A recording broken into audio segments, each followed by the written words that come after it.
and that large quantities of fish are still imported from abroad. And to delve deeper into this subject, we have in studio Banu Setlur, an Environment Program Coordinator. Thank you, Banu, for coming. My pleasure. Let's first understand, what is marine fisheries? Firstly, I'd like to start by congratulating the government of Kenya on a very successful Sustainable Blue Economy Conference, the largest to date in Africa. So maybe I should back up and say what is the blue economy to start with.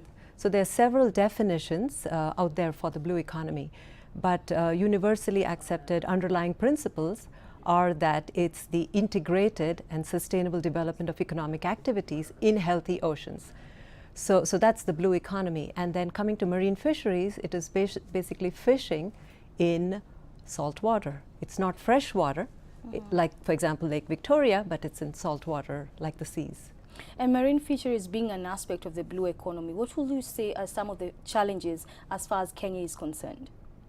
So the challenges that Kenya has is not unique where fisheries are concerned. It's across East Africa and across the developing world, which is overfishing, and IUU, which is the illegal, unreported and unregulated fishing, and aspects of having too much infrastructure that's not being used, that is abandoned, as well as making sure that the fishers are coordinated and fishing is done and the fisheries policies are set from a bottom-up approach.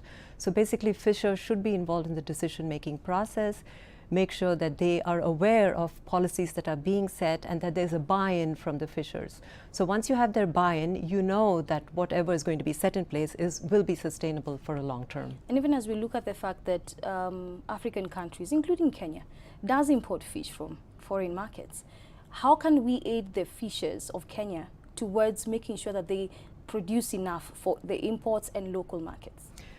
So what we need to understand is fishing more is not the key here, but what is caught to do more with what's caught. And so for that, what needs to happen is for not just Kenya, but for any country to get a very good idea on the status of its stocks. And once you have a good idea on the stock status, you have a good management system in place, and then you decide on what type of fish is caught where along your coast, and then see which of these fish are priority fisheries and which of those are being depleted and overexploited, and then put some sort of a management structure in place for these fisheries in tandem with the fishers, or in Kenya, they call them the beach management units. So working with the beach management units. And once you have their buy-in and they know that these are the fish that they are catching and they need to be managed, or they need to reduce the effort of certain fisheries, and then you look to see how you can put in place some sort of alternative or complementary livelihoods for these fishermen. And at this point, I must mention that along Kenya's coast, we talk about fishers who are one of the poorest segments of the society, but then you also have farmers there who could be part-time fishers, and fishers who are part-time farmers, or someone in their family who's fishing and farming. So when you're looking at reducing poverty, so you need to work with the communities across the coast and see what activities can be brought in, what aspects can be brought in, which is why we have the definition of the blue economy that I mentioned earlier. And even as we look at that, thinking about the issue of food security, how can we capitalize on what the fishers get to ensure there's food security in the country? So as you recall, President Kenyatta had a campaign several years back on Eat More Fish, right? And so while fish is being caught in Kenya, as you rightly said, it's being imported as well.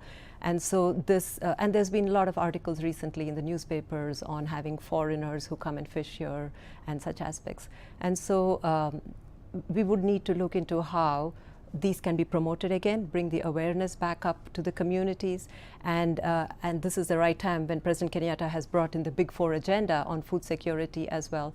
So looking at fish as one of those areas, as well as agriculture. And when I talk about the coastal communities, then we have both the fishers and the farmers. And it's very important to make sure that they are brought together, they form cooperatives or like the BMUs, and have some sort of a small or medium enterprise. Okay. Yeah. So when we look at the project you're working on with the government, the Marine Fisheries Project, could you briefly comment about that in regards to how it will benefit the youth and women? Absolutely. So the project we are developing now with the Government of Kenya, with the State Department of Fisheries, Aquaculture and the Blue Economy is marine fisheries and socioeconomic development. It's still in the process of being developed, and so we keep going back and forth, and it's being designed. But having said that, it's a very inclusive approach that we are using. For the World Bank, we have our twin goals, which is reducing poverty and increasing shared prosperity. And we also know about we also have something that we call our corporate commitments, where gender is front, right, and center. When we talk about inclusion, it's gender and youth. Okay. So any project, let alone the fisheries sector, when it's being developed, should integrate gender aspects as well as youth. And talking about corporate commitments, we also have climate change, which is a very important aspect, as well as something that we call citizens engagement. And actually, to build on what happened just now, which is a Blue Economy Conference, the last 3 days, climate change was one of the big topics that was discussed there. All right. Thank you so much, Banu, for coming and shedding more light into marine fisheries. Thank you. My pleasure. Thank you. Well, that was Banu Setlur, who is in charge of a project that she's working with the government to make sure that marine fisheries issues are adequately addressed, and of course